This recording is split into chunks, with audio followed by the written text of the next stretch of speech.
What's up everybody, welcome back to Cilinix Crypto. Good morning and welcome to this update, a new video on FXS or a Frax share, which has been very bullish in the last 24 hours. We're up about 27%, volume up to $200 million. Most of it coming from credible sources as well, a lot coming from Frax swap, which is good to see. Good to see that that's working and that the utility is working. But yeah, Frax share is very bullish and I wanted to make a video on that. We'll take a brief look at the technicals in a moment. But first, I wanted to talk about where this bullish momentum is coming from, because it's obviously coming from something. And with Frax share, it's really a lot of things. I mean, they have, I think they have already launched at least some sort of a version. I actually forgot, it's a little bit early as well. But some version of Frax ETH, which is their liquid staking, or their derivative of Ethereum essentially, and they are actually growing very rapidly, which you can see not right here, but there's this graph which actually shows how much of the staked ETH. I think this stands for liquid staking derivatives. You can see that that Frax, ever since basically the end of last year, has been growing massively. And apart from that, they're releasing way more, and there's just a lot of good news around Frax. And I'm definitely missing something, but the revenue of Frax in general and all of their DeFi platforms is growing. And obviously the amount of LSD ETH deposits over time increasing, while the Shanghai upgrades, which allows withdrawals of staked ETH, with the Shanghai update coming, is providing a lot of bullish momentum for these tokens. You can also identify the same, for example, with Lido DAO and with Rocket Pool, and they're actually doing very well.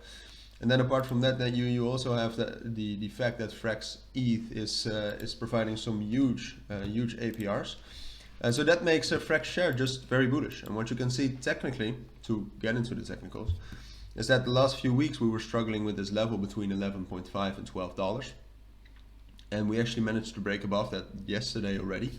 But we broke above that, took a break retest, and then hit our next price target, which unfortunately is just above us. It's this level right here between $13.5 and $14. See, what we would ultimately like to do is break above $14 to get up to that next price target, which for me really still is $15, even though technically that's not even that strong. It's purely based on the psychological value of the level plus the 3.618. To be honest, that counts for something as well. But that's the main thing, and I actually, I do think we'll get there eventually.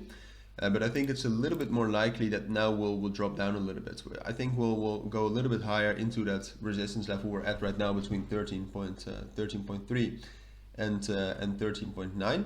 But eventually I do think that we'll now get into a small consolidation on top of $12, and that we have to wait until new bullish momentum kicks in before we can actually break above 13.9 and get up to $15. And that is what I do think the most likely scenario is for the future. Today, which is a little bit difficult to incorporate in this analysis, but today I'm expecting some momentum at least, and some volatility from Bitcoin and the markets, and I'm not sure how Frax share is going to react to that. It's not necessarily bearish momentum, but there is a chance that today, due to some news from the Federal Reserve, Bitcoin will drop down to, for example, 22,300. There's a small chance with that, which I just wanted to tell you about. If that happens, that Frax actually will duck down below 11.5 again, and that will get back into this consolidation. There's a small chance that will happen, but that's only if the market is bearish like that, which is not something I expect. But I wanted to talk to you about it, prepare you for that, because in the end I want you to be prepared for all different scenarios. So yeah, that's my take on Frax share for today. If you do have any questions, if you want to discuss anything, let me know. But for now, take care and bye.